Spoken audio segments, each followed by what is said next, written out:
day mga ka-famous. Flex ko nga pala sa inyo itong unit client na almost 2 years na niyang binili sa amin. Ayan po yung sinasabi nating lifetime warranty.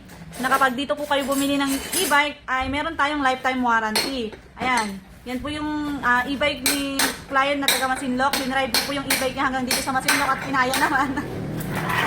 Ayan. Almost 2 years na daw po yung e-bike niya. Ayan. Unlimited pa rin po niyang dinadala dito yung e-bike niya. Wala po kayong babayaran sa amin na labor. Ang babayaran nyo lang is kung may papalitang parts sa unit ninyo. Oh, Kuya Tony, ikaw naman ano?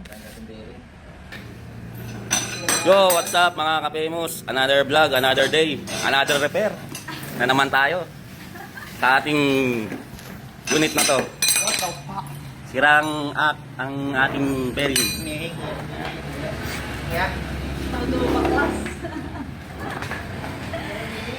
Papalit kami ng bearing.